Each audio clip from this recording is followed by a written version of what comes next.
The ICC chief prosecutor may have requested an arrest warrant against Benjamin Netanyahu, but the Israeli prime minister is still being welcomed in Washington. Netanyahu, whose war on Gaza has killed over 13,000 children, will shortly deliver a speech to both houses of Congress.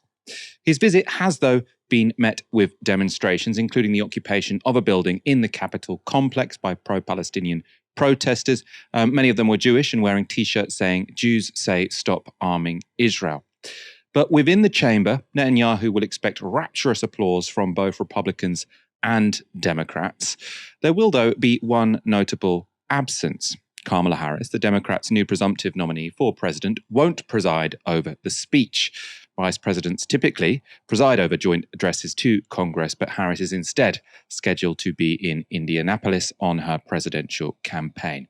To discuss Netanyahu's trip to Washington, I'm joined by Mehdi Hasan, editor-in-chief and CEO at Zeteo News. Thank you so much for joining us again, Mehdi. I suppose to set us off, for a UK audience, why has this leader, under investigation by the ICC, been invited to speak to both houses of Congress? It's sort of considered to be quite the honor.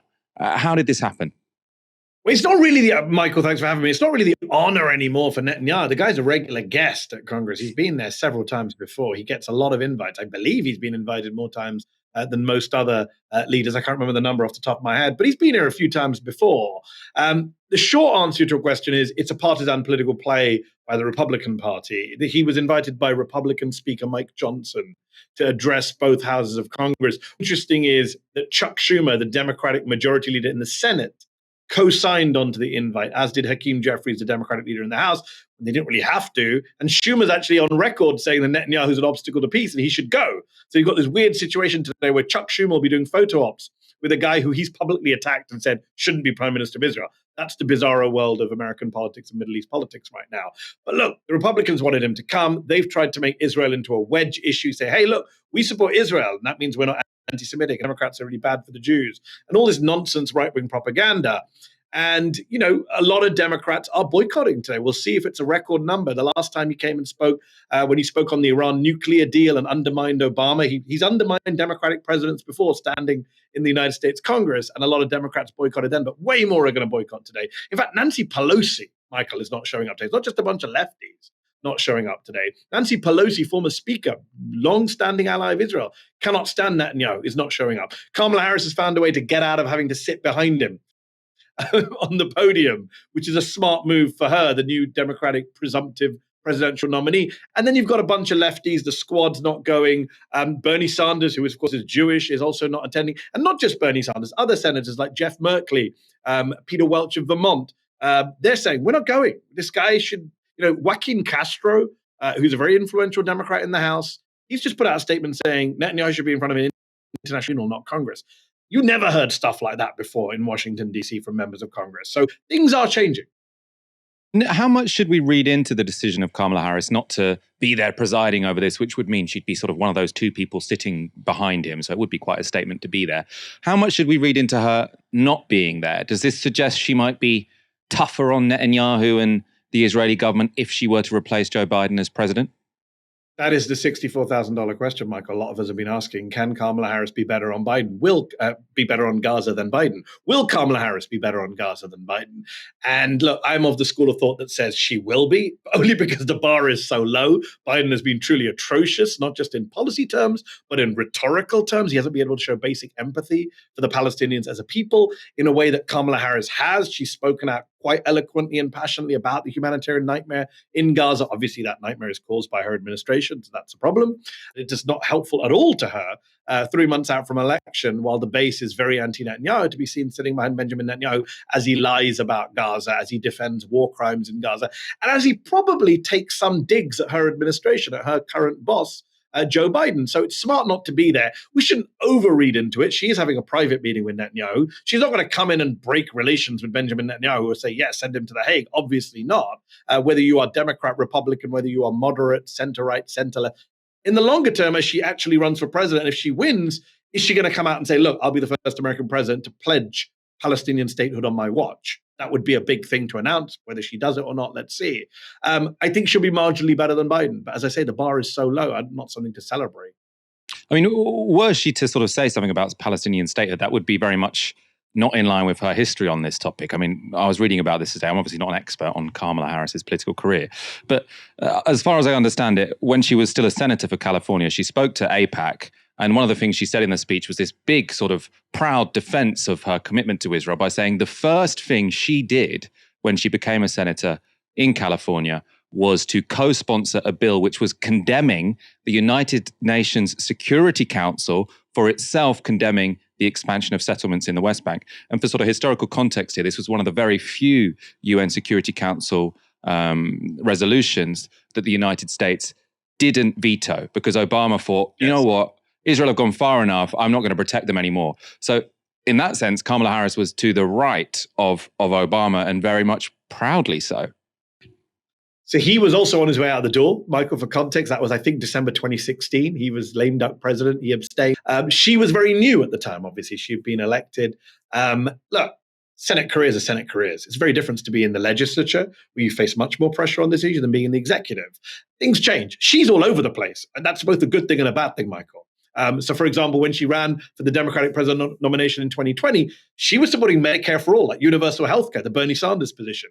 She was supporting a Green New Deal. And she kind of trimmed back to the center when she was Biden's running mate. So, she's not an ideologue, and that's both a good thing and a bad thing. For the left, it might be, well, she doesn't believe in anything. That's not always a bad thing. If she doesn't believe anything strongly, that's someone who could be lobbied, persuaded. I don't think she's going to come out on Palestinian state or anything else because she suddenly sees the light, justice, and peace. I think she's going to do it for one of two reasons. One is because she sees the electoral advantage of doing it. Right now, Joe Biden was on course to lose Michigan, partly because a lot of people in Michigan are Arab American, Muslim American, Black American, young American who don't like the administration's Gaza policy. So if she's smart, she will do some kind of reset to try and get Michigan back in play.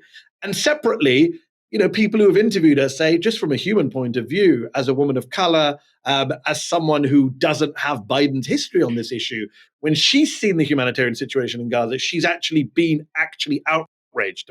Joan Walsh of The Nation did a big profile piece on Kamala Harris that's just come out today. I spoke to Joan on Sunday night when the news broke, and she made the point when she spoke to Kamala Harris during her profile, following her around for a few weeks.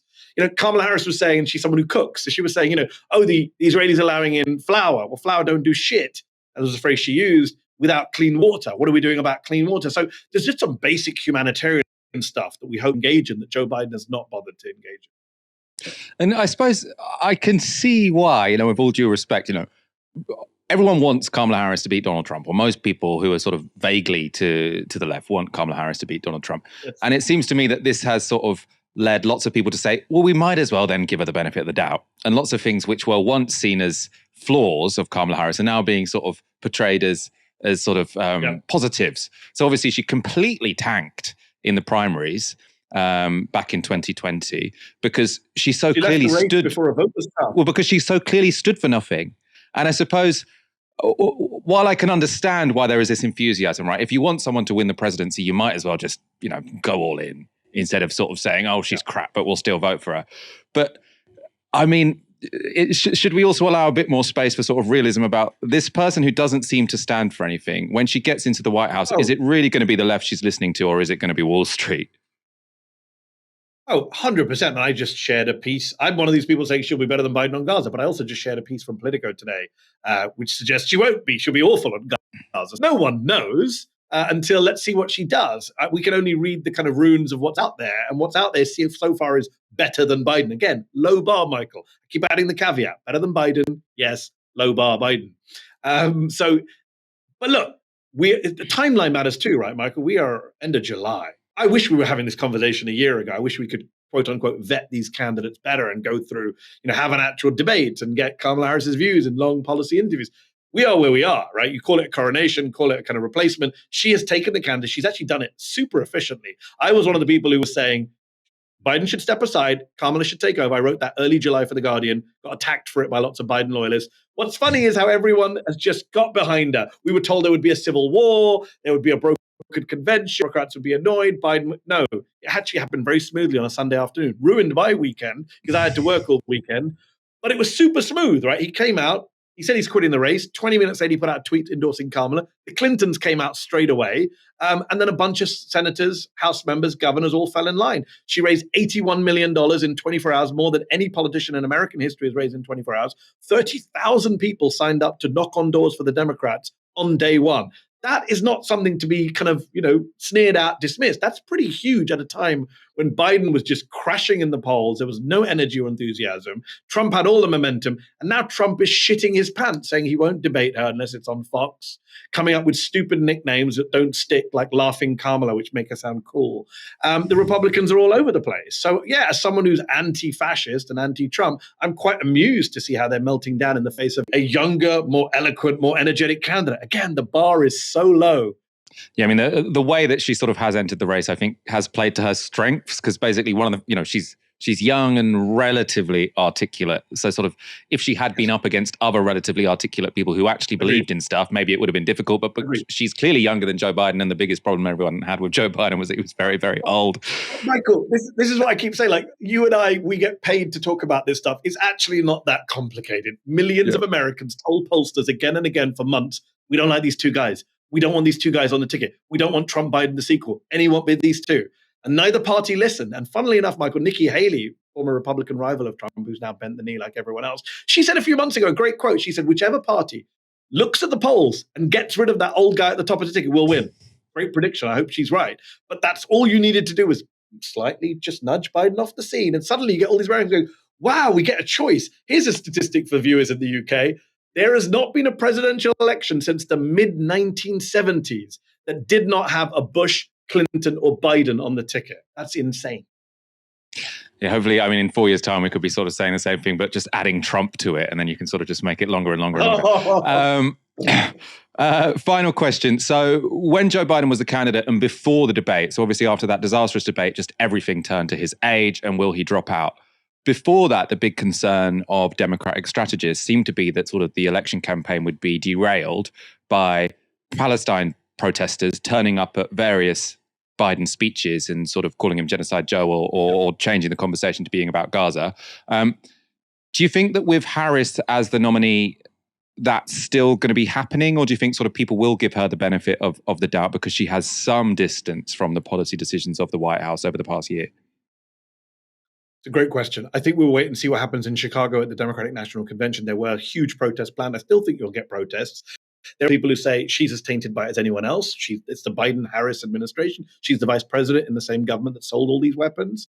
But interestingly, Americans are actually a very forgiving bunch, quite an amnesiac bunch. And if you look at the polling on the economy, for example, there's polling out this week, Michael, that shows that Americans don't blame her for inflation, which is hilarious because that was a big, more than his age. The thing that actually hurt Biden early on was the inflation issue last year, which was pinned solely around his neck. But it's interesting not being pinned around Kamala Harris's neck. So I wonder on Gaza whether there is that sense of, well, she's someone new and different. I've spoken to folks of the uncommitted movement, Michael. These are people who voted uncommitted in the primaries, not for Biden Democrats, who said, look, we're holding back our support until we see a change of policy on Gaza. They're saying to me, look, we're willing to give it the benefit of that, but we need to see policy change. Rhetoric is not enough. We will still be lobbying for an arms embargo at the DNC.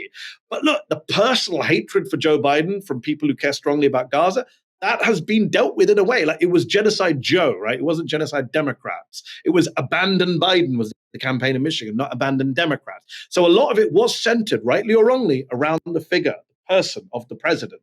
And by moving him off the scene, that Democrats do get a chance, at least, what's the phrase, permission to be heard again on this issue. What she does with it, well, let's see.